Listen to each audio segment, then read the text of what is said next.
Senjuri, inselmilkom u grazzi tal-jena għattumana għal-program Ribna ftit minuti kollox qabel l-aħbarijiet jiena flimkien mal-kollega Nolin Kamilleri nkunu qegħdin naġġornawkom dwar dak kollu li qed jiġri madwarna dejjem naturalment b'doża politika.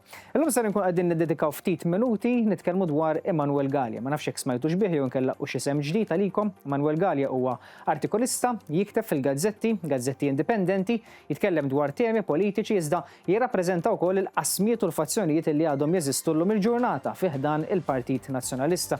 Emanuel Gallia viċin ħafna ta' nies bħal Adrian Delija u deputat nazzjonalista Alex Borch.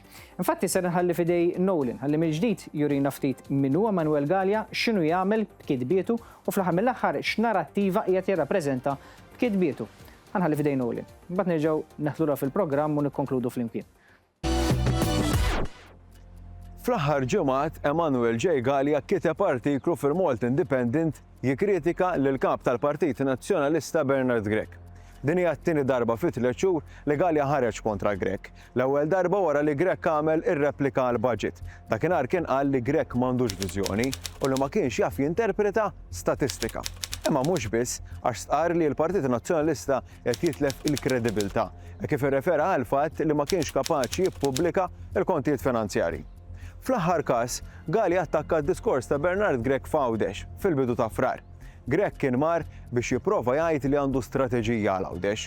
U ċar li Gallia mhuwiex tal-istess fehma, tant li kiteb li d-diskors ta' Grech kien biss retorika vojta minn mexxej li ma jistax jispira. Żied jgħid li Grech reġa' offra ħafna wedi superfiċjali u bla pjan, imma m'offrix soluzzjonijiet. Mhux hekk biss qal ukoll li Bernard Grech wera biċ-ċar li ma jifhimx x'inhuma l-bżonnijiet ta' Għawdex. U ħsibu biss biex joffri idejat mhux fattibbli u diskors vag biex jipprova jintoġob. Eżempju, Grech iwiegħed ir-raba' u l-5 vapur għall-Għawċin, imma jonqos milli jgħid fejn se jsorġu u wara minn hekk kif dawn se jitħallsu. Tant li Gallia jsostni li Bernard Grech qed jagħmel disservizz lill-Għawċin.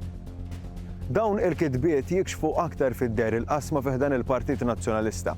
Fid-dawl li Gallia u qrib ħafna ta' Adrian Delija u deputat nazzjonalista Alex Borch. Gallia staqsa wkoll kif id-deputat Chris Said mara xejn ħażin fl-inkompetenza u l-amministrazzjoni ta' Grech wara li kien tant ikkritika lil Adrian Delija. L-artikolista jiddeskrivi s-sitwazzjoni bħala xejn għajr opportuniżmu politiku u double standards. U jekk il-Partit Nazzjonalista mhux se jiffaċċja n-nuqqasijiet ta' tmexxija interna, mhux ser jimxi l qudiem. U tajt hemm qasma fil-Partit Nazzjonalista evidenti iktar minn hekk, ma nafx jien. Grazzi Nolin ta' dik l-ispjegazzjoni fi ftit minuti dejjem konċiż iżda l-importanti li nwaslu l-aħbar u nżommu lilkom aġġornati. Jekk kellkom xi dubju għadix teżisti l-qasma jew inkella l-firdiet fih dan il-Partit Nazzjonalista, naħseb l-ispjegazzjoni li tagħkom Nolin titkellem waħedha.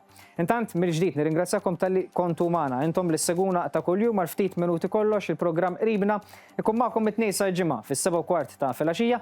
Nfakkarkom ukoll jekk tliftu xi programm jew ieħor intom li tieħdu pjaċir isseguna u ta' dan nirringrazzjawkom fuq il-paġna ta' Facebook Ribna, mek tistgħu issegwu il-filmati mill-ġdid. Għalissa, grazzi u nsellmilkom.